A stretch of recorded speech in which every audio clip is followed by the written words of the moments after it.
the villains, the baddies, is something that is kind of like concentrated in America.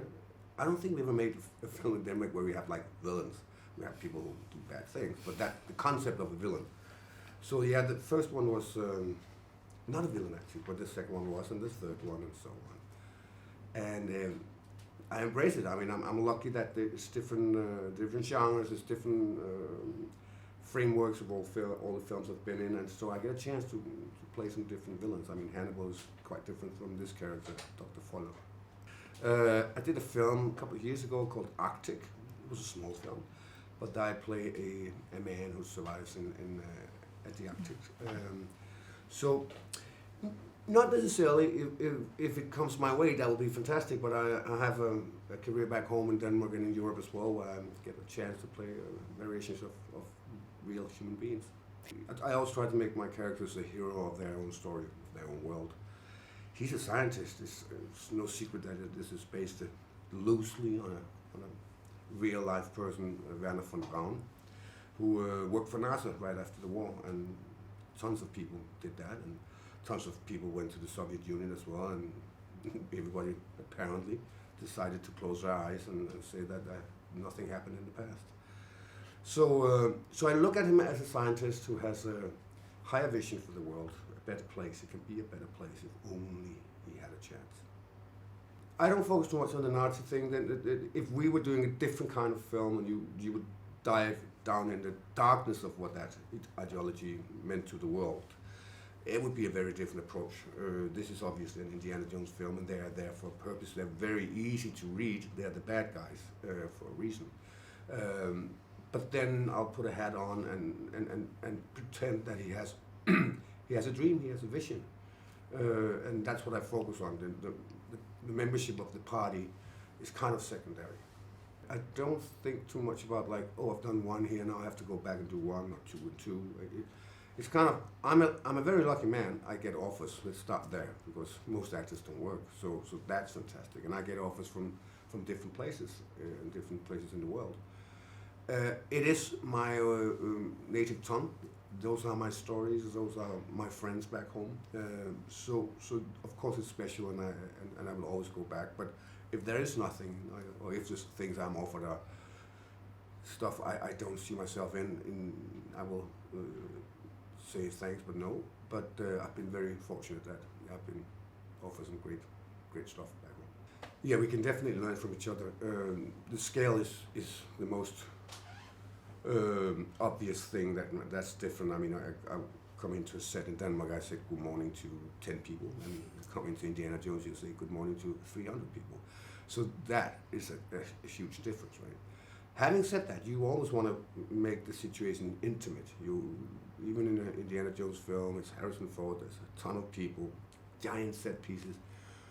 We have to make it intimate. We have to make it a scene about these two people, and everything else we just have to take for granted. And so it's the same work, different kind of stories so far in my case, but the work itself is the same. We have to bring life and some reality to the characters we bring to life, but also at the same time understand the frameworks of a film. This is not hyper-realistic, this is a little more lifted, and we have to be aware of that. In the beginning they were talking about, maybe we don't have to do it, and it just dyed my hair black, and I was like, I think you have to do a little. And so they did, and I don't exactly know what technique they used on me, because obviously they don't have that bank of frames that they have with Harrison from previous films. Yes, a little weird, but I think it served a fantastic purpose here. There's no way we could have a younger person play Harrison Ford, because we know exactly how he looked when he did the first films. So in this case, I think it was a fantastic job they did, and it was a necessity to use that technique. It felt gigantic. I started out with no spoilers, but we are in 1944 in the beginning, and there was just a ton of extras and treasures and a big train, and there was a mist and a moon.